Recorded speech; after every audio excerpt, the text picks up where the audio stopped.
Trinity Place in Geneva, New York. My name is Cameron Miller, and this is a sermon for the fifth Sunday of Pentecost, and it's a reading, an excerpt from, that you'll hear in just a minute, from I've Been to the Mountain speech by the Reverend Martin Luther King Jr., and the gospel text, Luke 9:51-62, which is the Good Samaritan story. And so this is a real sermon this week. And by that I mean standing back and letting the texts speak for themselves without a lot of interpretation or 21st century chiropractic adjustment. Of course, it isn't every week that we have Martin Luther King Jr. helping us out. Now, just as the culture has secularized Christmas and secularized Easter, we've also secularized the Reverend Dr. Martin Luther King Jr. He is known as Dr. King these days, when not MLK. And people forget that he was a preacher by profession first, and then, of course, a prophet by his action and by his sacrifice. The secular world, which is largely an economic arena in which people and things are measured for their value, and monetized because they don't know how to value them otherwise, doesn't really have any way of measuring the value of preachers and prophets. So the secular world just doesn't deal with them or mention them. But because they teach this speech in schools, almost everyone in the United States knows that the I've Been to a Mountain speech, even though it was really as much a sermon. It was delivered on the eve of the Memphis sanitation workers' strike, a civil action that King was warned not to attend and participate in, but which he felt compelled to do anyway. So even though he didn't know it, the sermon he preached that night and what he said turned out to be really about him. So listen for that as I read some of it to you. He stopped, in other words, to help the man on the road, and was killed for it, which of course he noted that the priest and the Levite were precisely afraid to do. But King's last speech was indeed a sermon, and I'll prove it to you by reading some of it. It's better than anything that I could tell you about the Good Samaritan story, because in a couple of paragraphs, King just nails it. So this is an excerpt from the Reverend Martin Luther King Jr., a sermon speech that he gave April 3rd, 1968 at the Mason Temple, which was the Church of God in Christ headquarters in Memphis. King said this, and this is an extended quote. "Let us develop a kind of dangerous unselfishness," he said. "One day a man came to Jesus, and he wanted to raise some questions about some vital matters of life. At points he wanted to trick Jesus and show him that he knew a little more than Jesus knew and throw him off base. Now that question could have easily ended up as a philosophical or theological debate, but Jesus immediately pulled that question from midair and placed it on a dangerous curve between Jericho and Jerusalem. And he talked about a certain man who fell among thieves. Now you remember the Levite and the priest passed by on the other side. They didn't stop to help the man. And finally, a man of another race came by. He got down from his beast, decided not to be compassionate by proxy. But he got down from his beast, administered first aid, and helped the man in need.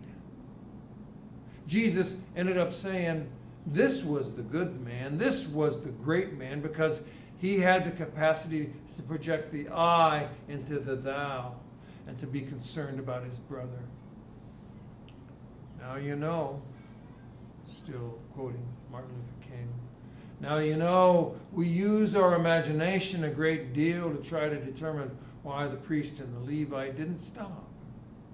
At times we say that they were busy going to a church meeting, an ecclesiastical gathering, and they had to get on down to Jerusalem so they wouldn't be late for their meeting. At other times, we would speculate that there was a religious law that one who was engaged in religious ceremonials was not to touch a human body 24 hours before the ceremony. And every now and then, we begin to wonder whether maybe they were not going down to Jerusalem or down to Jericho, rather to organize a Jericho Road Improvement Association. That's a possibility. Maybe they felt that it was better to deal with the problem from the causal root systemically rather than to get bogged down with an individual effect. But I'm going to tell you what my imagination tells me. It's possible that those men were afraid. Still reading from Dr. King. You see, the Jericho Road is a dangerous road. I remember when Mrs. King and I were first in Jerusalem, we rented a car and we drove from Jerusalem down to Jericho. And as soon as we got on that road, I said to my wife, I can see why Jesus used this as the setting for his parable. It's a winding, meandering road, a really conducive road for ambushing. You start out in Jerusalem, which is at about 1,200 feet above sea level. And by the time you get down to Jericho, 15 or 20 minutes later, you're about 2,200 feet below sea level. That's a dangerous road. In the days of Jesus, it came to be known as the Bloody Pass. And you know, it's possible that the priest and the Levite looked over at the man on the ground on the side of the road and wondered if the robbers were still around. Or if it's possible that they felt that the man on the ground was merely faking and he was acting like he had been robbed and hurt in order to seize them over there, lure them there for quick and easy seizure. And so, the first question that the priest asked, the first question that the Levite asked was, if I stop to help this man, what will happen to me? But then the Good Samaritan came by, and he reversed that question. If I do not stop to help this man, what will happen to him? End of quote. I don't know if you feel like I do when you hear this sermon, or this part of this sermon, but it calls me into a kind of kinship with Reverend King that's intimate as if sitting around here in this worship space. Maybe it's because I'm a preacher too, but to me, it's like seeing the ordinary in the midst of the extraordinary and realizing the sacred has been there all along. Because you see, it's just an ordinary old sermon about a story we've heard 1,000 times. And he reminds us of what it's about in ways that are both unique to him to his stature and his character, and also familiar to us, like cozy like an old shoe. It's just familiar old church talk, a familiar old story, wrapped in an extraordinary moment that the whole world would come to know and remember. He was one of us, just an old preacher doing what Christians do when they tell a story that's primal to the memory of what we're all about. So this story, it's now a touchstone to a man who did what Jesus did, died for us, or died because of us. Died because he asked the right question instead of what will happen to me. Now, the irony, of course, is that the Good Samaritan story was all about race. Even though race didn't exist in Jesus' day, race, of course, is a made-up construct to monetize people and enslave them, which is what a secularized world does. But in Jesus' day, there was indeed historic hatred between Judeans and Galileans and people from Samaria. It was a hatred that went back centuries to the civil war that divided Israel when Israel was actually existed as a nation. So it works as a story about racism, even though race didn't exist yet, because it was about crossing the stupid boundaries that human beings erect for selfish and evil purposes.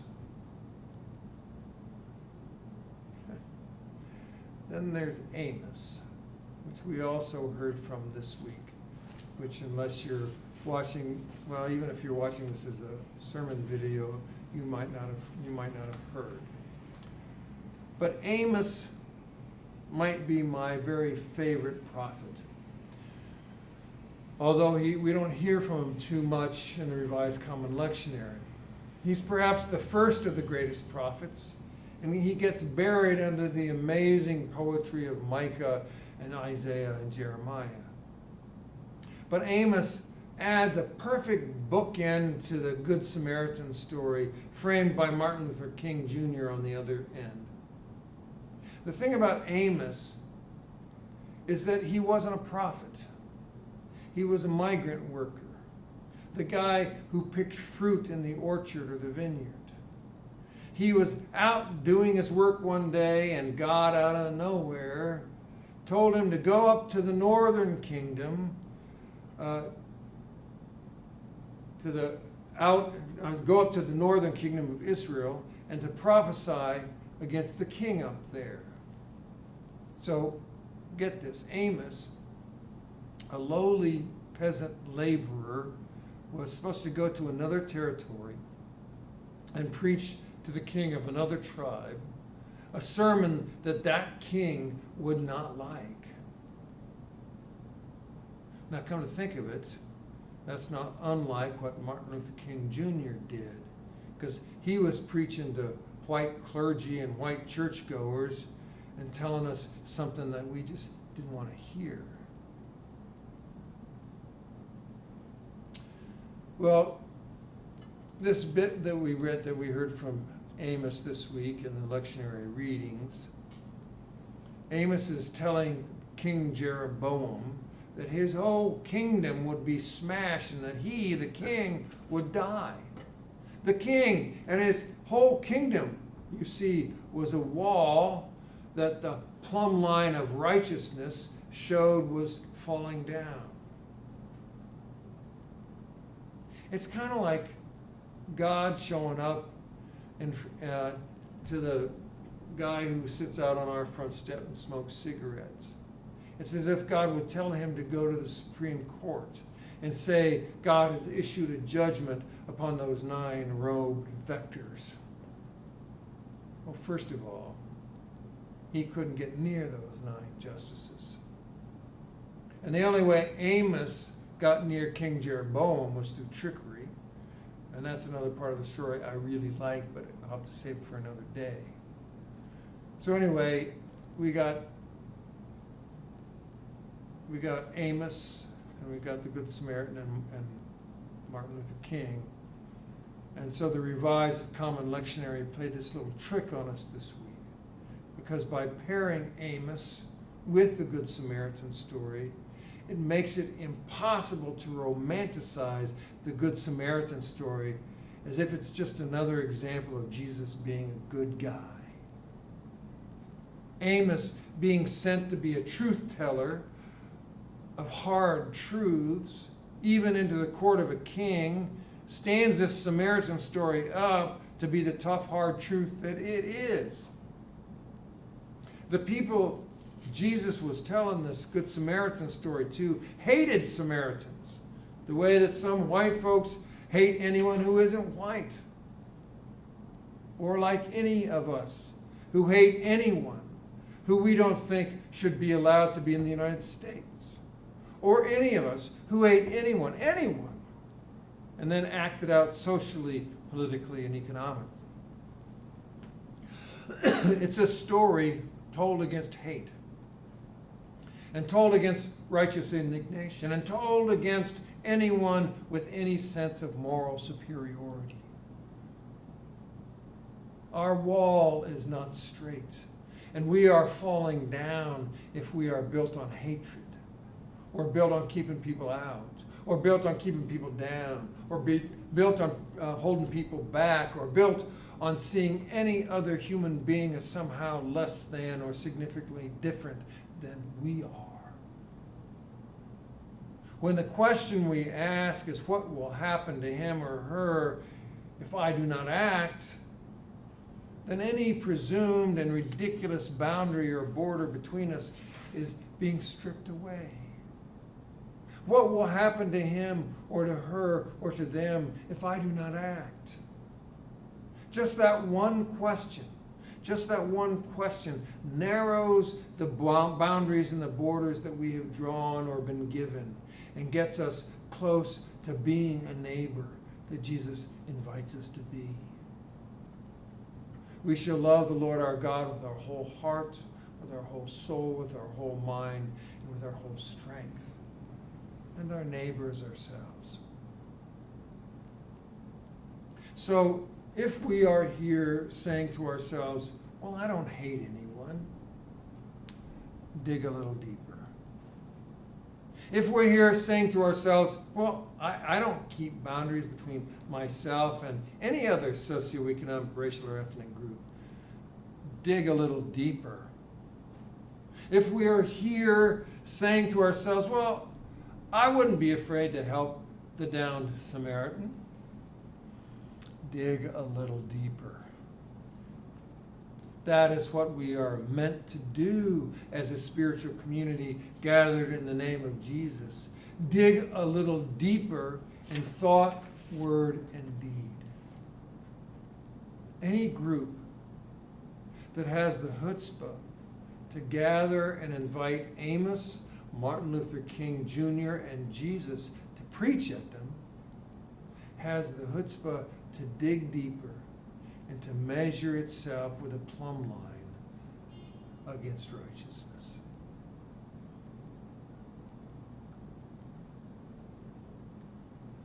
Thank you so much for being part of this, and peace be with you.